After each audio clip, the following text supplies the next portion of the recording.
John Green, the man behind The Fault in Our Stars, has another of his best-selling books turned into a film. This one for Max. Let's talk about Turtles All the Way Down.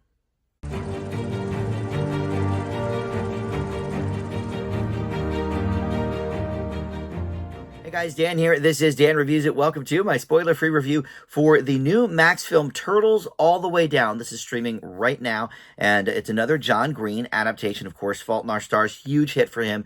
He also had a book turned into a Hulu miniseries a few years ago, which I really enjoyed, called Looking for Alaska. You should check that one out. But these books are all about, young adults coming of age, and they've got different complications, and we'll get into the specifics of this one here in just a moment. But first, let me welcome you into Dan Reviews It. Thank you for finding this video. We do movie and TV reviews here on the channel, and just about every day something new goes up. So always a lot going on here, always a lot to check out. Please consider subscribing, click that like button, if I can say it, and comment below. Of course, all that stuff helps the channel out. All right, so Turtles All the Way Down. This is about a 16-year-old girl played by Isabella Merced, struggling with OCD, obsessive compulsive disorder, and she is reconnecting with her childhood crush after his billionaire father goes missing. So it's a little bit of a mystery, but more than that, it is a story about friendship, because she ends up going on this sort of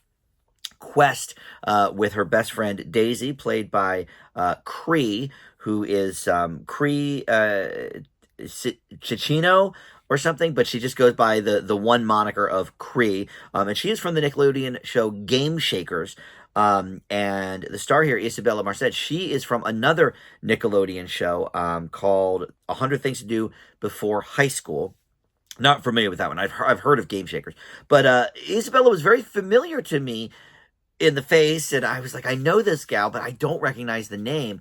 So I looked up where I know her from. She actually ended up changing her professional name a few years ago to Isabella Merced. She was previously known as Isabella Moner, and that's how she was known as Dora when she was in the Dora and the Lost City of Gold film, the live-action Dora movie they did a few years ago. So you may have seen her before under a different name, as I did. But you also have Felix Mallard here, who plays the sort of boyfriend, would be, or whatever, the love interest, the childhood crush, as it were, and certainly the romantic portion of this movie. And he's been in a few TV shows along the way as well. I don't think anything for Nickelodeon, but you may have seen him pop up as well.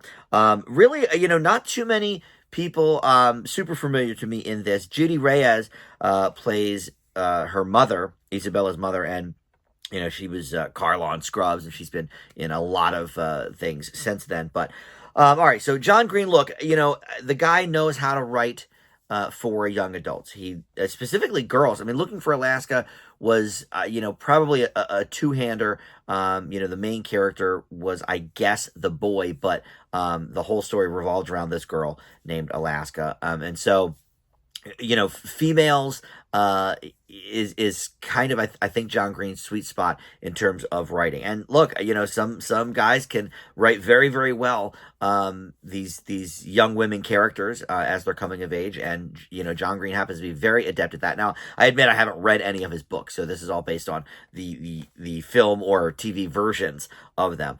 But the characters here are really kind of well thought out, and the obsessive compulsive stuff, it's interesting because it is not necessarily taking a, hey, let's find a solution to this kind of stance, like Fault in Our Stars. Obviously the main girl was dying, and so she was at the hospital all the time and whatever, but but in this, it's just a part of who she is. It's not a, hey, let's try and tackle this or solve it or whatever.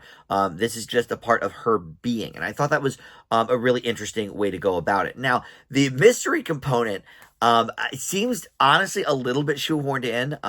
It was a nice touch to kind of get the girls involved with this guy from her childhood and kind of go from there with it. Was there a way to maybe do that more organically?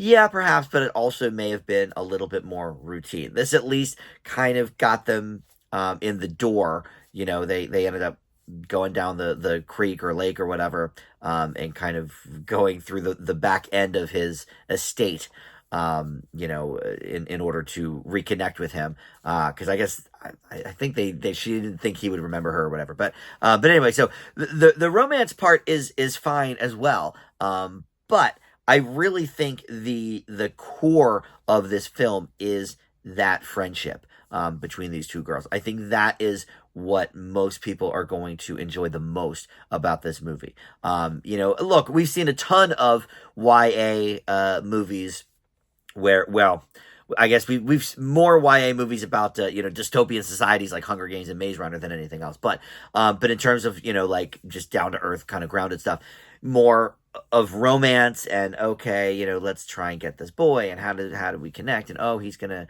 not like me because of this about me, in her case the OCD. But I think that's almost secondary in this to the great friendship between these two lead characters. I really, really enjoyed that part of it probably more than anything. And even on the poster, it's just the two of them. The boy is not involved. And I also like this concept of turtles all the way down. I had not ever heard of that term before. Apparently that is like kind of I don't know if it's a famous term, but like a philosophical or psychological term. And they explain what it means in the movie. I thought it was pretty interesting.